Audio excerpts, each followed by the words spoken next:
حفاظت کے دعا کو ملے رختہ۔ مزید نئے بیانات کے لیے چینل الداعی الخیر کو ضرور سبسکرائب کریں۔ ہم سب اس بات کو جانتے ہیں کہ دین اسلام کی حفاظت قرآن کریم اور احادیث مبارکہ سے ہوتی ہے۔ جہاں ہمارے اپنے شہر میں بلکہ پورے ہندوستان کے اندر بڑے بڑے مدارس قائم ہیں، لیکن ان مدارس میں جو تعلیم دی جاتی ہے وہ اعلیٰ تعلیم دی جاتی ہے۔ اگر کوئی شخص یا کوئی طالب علم مکتب کی تعلیم نہ لے، جو چھوٹے چھوٹے مسجدوں میں مدرسے قائم ہیں ان کی تعلیم نہ لے اور سیدھا وہ بڑے مدرسے میں داخلہ لے لے، تو ظاہر سی بات ہے جس طرح دودھ پیتے بچے کو پلاؤ اور بریانی ہضم نہیں ہوتی، بالکل اسی طریقے سے کوئی طالب علم اگر سیدھا بڑے مدرسے میں داخلہ لے لیتا ہے تو اسے بڑے مدرسے کی تعلیم بھی ہضم نہیں ہوتی۔ بڑی تعلیم لینے کے لیے جس طریقے سے بڑی عمارت بنانے کے لیے بنیادوں کا مضبوط ہونا ضروری ہے، بالکل اسی طریقے سے بڑے مدرسے کی تعلیم لینے کے لیے یہ مکتب کی تعلیم ضروری ہے۔ اور یہ مکتب کی تعلیم یہ وہی تعلیم ہے جس سے انسان کا ایمان ہمیشہ زندہ رہتا ہے، جسے اس طالب علم کو، اس بچے کو اگر خدا کون ہے، ہمارے نبی کون ہے، اس کا علم نہ ہو تو ظاہر سی بات ہے وہ دین اسلام کے دوسرے ارکان کیسے جان سکتا ہے۔ ہمارے اپنے مدرسے فاران میں، چونکہ میں بھی اسی مدرسے کا ایک طالب علم رہ چکا ہوں، میری خود کی بنیاد اس طالب علم میں رکھی گئی، میں بھی اسی مکتب کا پلا بڑا ہوں، اور اللہ تعالیٰ نے اس کے بعد مجھے بڑے مدرسے میں بھیجا اور وہاں میں نے تعلیم حاصل کی۔ تو میں نے اس بات کو محسوس کیا کہ اگر ہم مکتب کی تعلیم نہ لیں تو ظاہر سی بات ہے جو ہمیں 40 حدیثیں یاد کرائی جاتی ہے اور بھی دینی تعلیم کے جو رسائل ہم نے یاد کیے، جو دینی تعلیم کی بنیادی باتیں ہم نے یاد کی، وہ ہمیں بڑے مدرسے میں حفظ نہیں کرائی جاتی، بلکہ بڑے مدرسے کا ماحول یہ ہوتا ہے استاد آتا ہے، درس دیتا ہے، طلبہ سن لیتے ہیں، لیکن مکتب کی تعلیم یہ ایسی تعلیم ہوتی ہے یہاں پر طلبہ کو اساتذہ حفظ کراتے ہیں، اور جب چھوٹے بچے کے دل میں یہ حفظ نقش ہو جاتا ہے تو وہ تا حیات باقی رہتا ہے۔ تو ہم جتنے بھی یہاں پر سرپرست حضرات بیٹھے ہیں، میں یہی سب سے چاہوں گا اور درخواست کروں گا، اگر ہمارے اپنے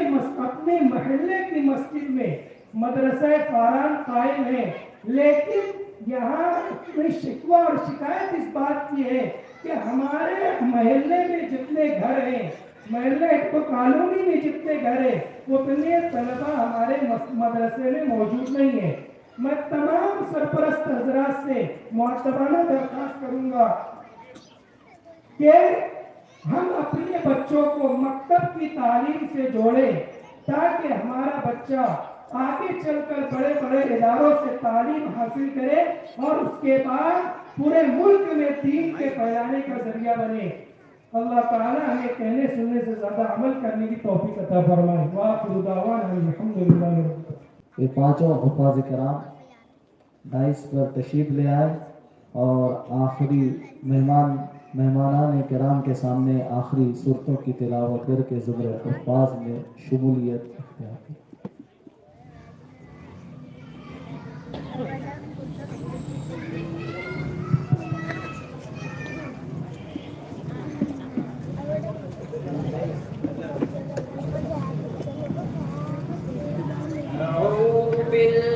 بالله من الشيطان الرجيم.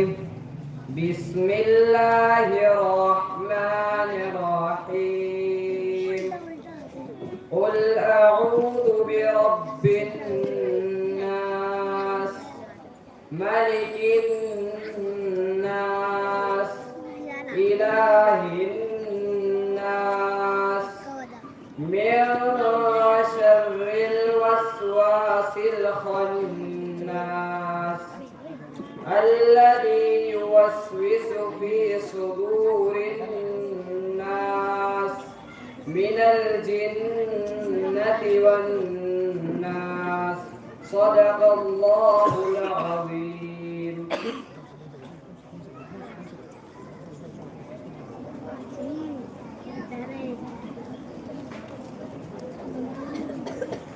أعوذ بالله من الشيطان الرجيم.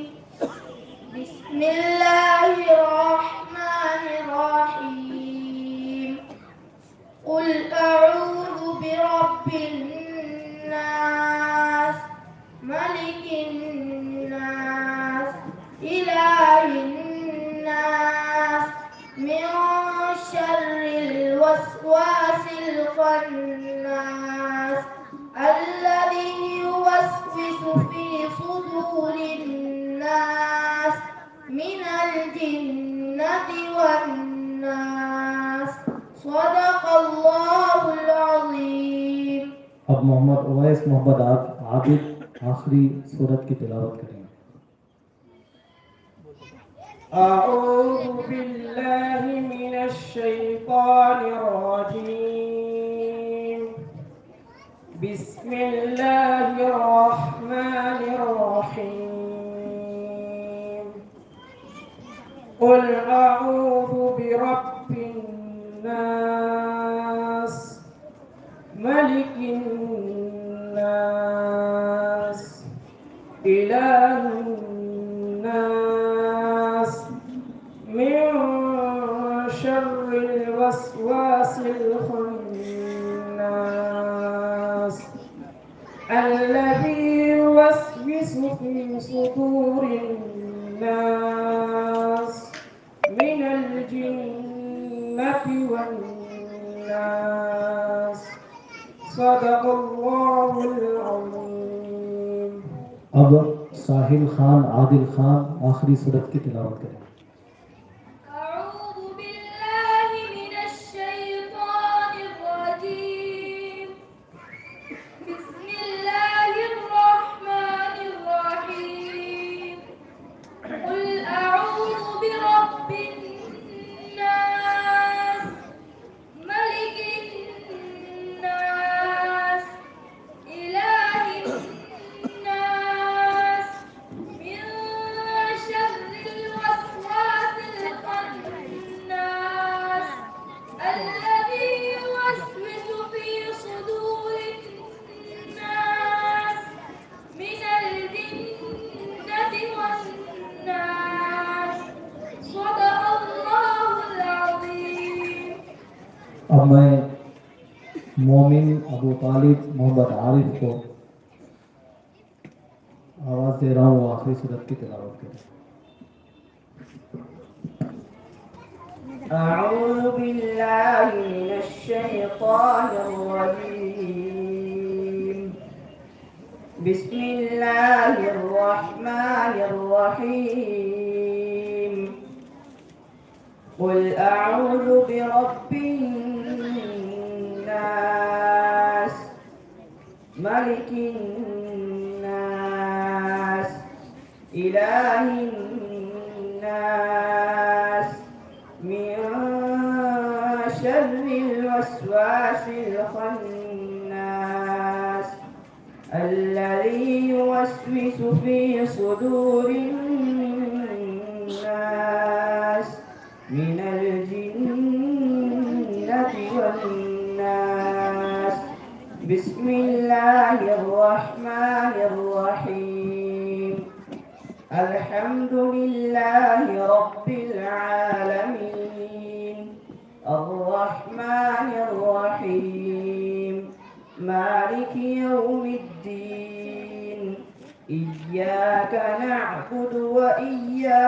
نستعين اهدنا الصراط المستقيم صراط الذين أنعمت عليهم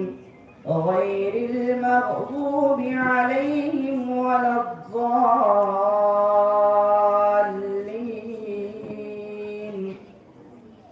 بسم الله الرحمن الرحيم. ألف لام ميم ذلك الكتاب لا ريب فيه هدى للمتقين الذين يؤمنون بالغيب ويقيمون الصلاة ومما رزقناهم ينفقون والذين يؤمنون بما أنزل إليك وما أنزل من قبلك وبالآخرة هم يوقنون أولئك على هدى وأولئك هم المفلحون. بسم الله الرحمن الرحيم. اللهم آنس وحشتنا في قبورنا اللهم ارحمنا بالقرآن العظيم واجعله لنا إماما ونورا وهدى ورحمة. اللهم ذكرنا منه ما نسينا وعلمنا منه ما جهلنا وارزقنا تلاوته آناء الليل وآناء النهار واجعله لنا حجة يا رب العالمين.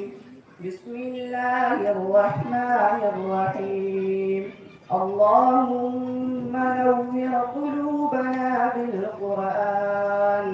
وزين أخلاقنا بالقرآن ونجنا من النار بالقرآن وأدخلنا في الجنة بالقرآن. وصلى الله تعالى على خير خلقه محمد وآله وأصحابه أجمعين وسلم تسليما كثيرا صدق الله العظيم.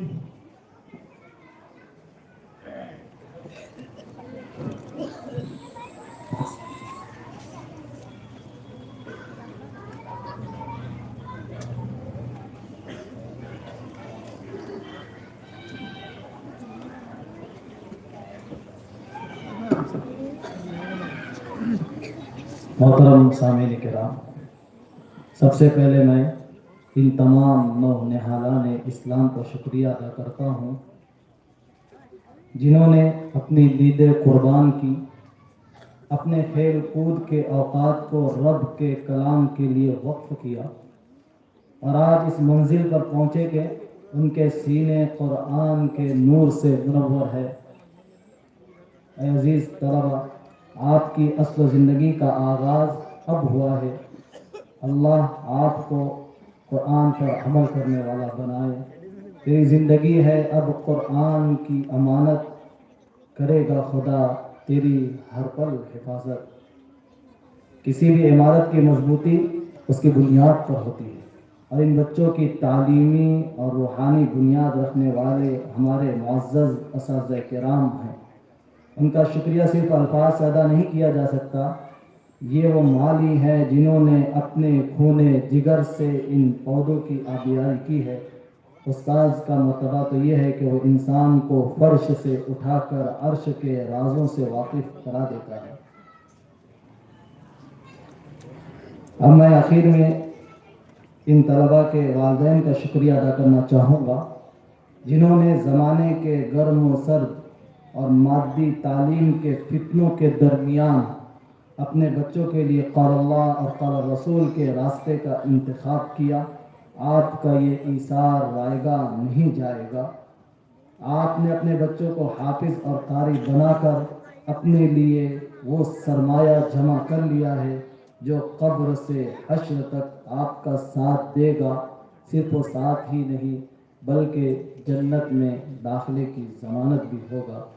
اب میں مہمان علماء کرام سے گزارش کروں گا کہ ان حفاظ کرام کے سر پر پگڑی باندھ کر انہیں سرمایہ افتخار عطا کریں.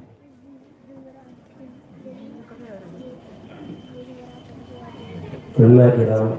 طلبا کے سروں پر صافہ باندھ کر ان کی حوصلہ افزائی فرمائیں.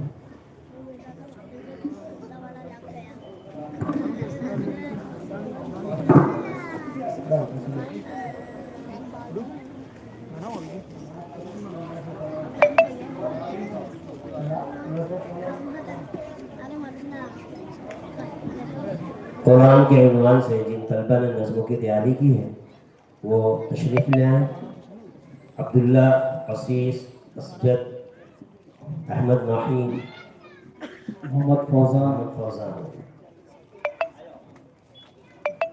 محمد انس،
کے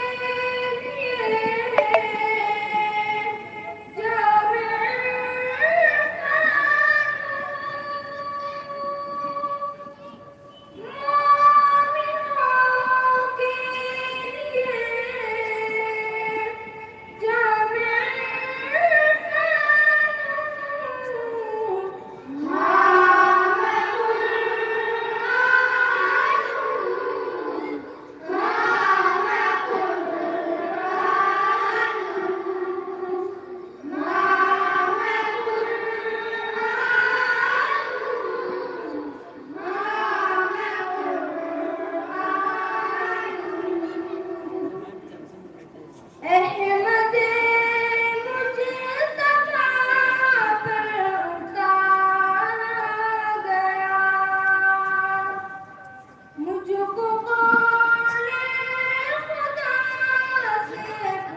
ماشاءاللہ پیشے طلبہ بھی گنگنا رہے ہاں میں قرآن ہوں جی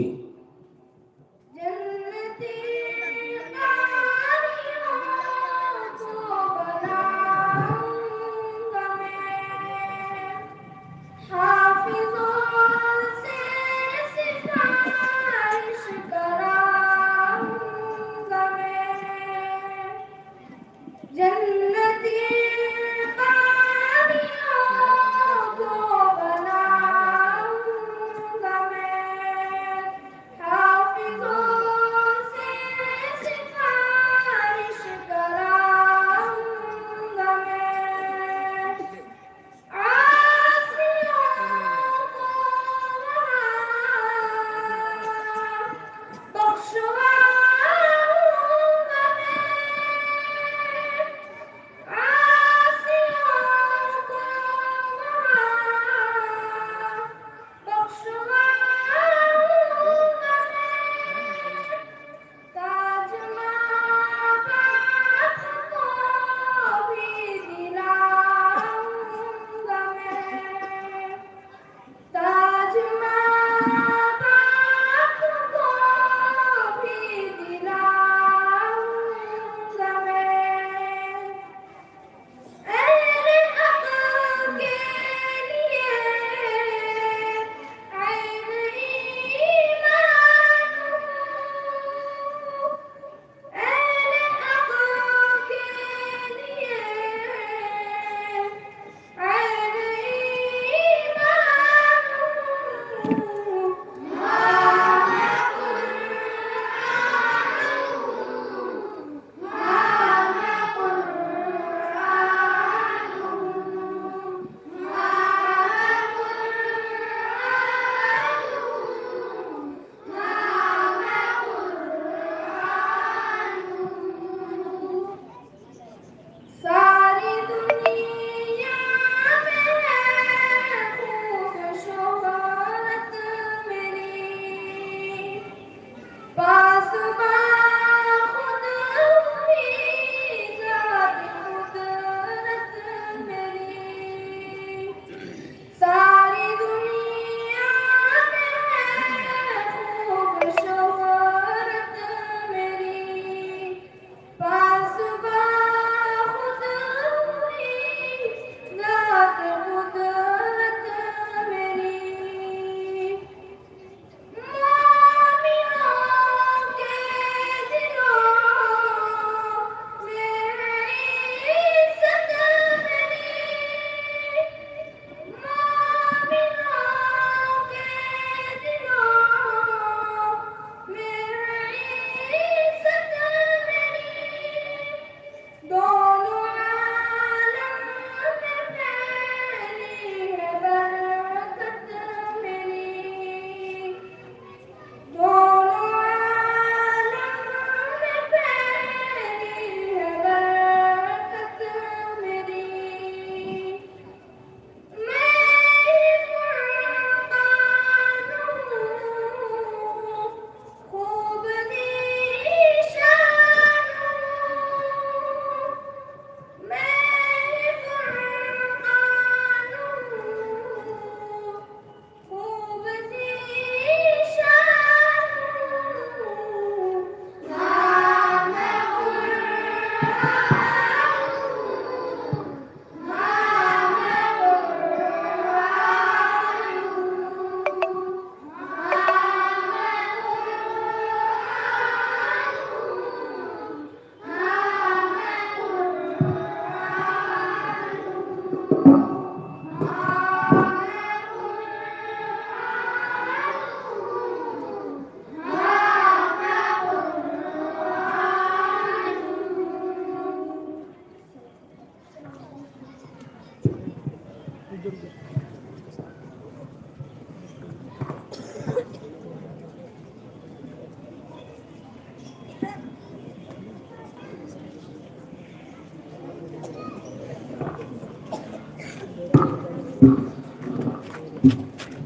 محترم حضرات، کسی بھی ادارے کی کامیابی کا انحصار اس کی شفافیت اور بہترین نظم و نسق پر ہوتا ہے۔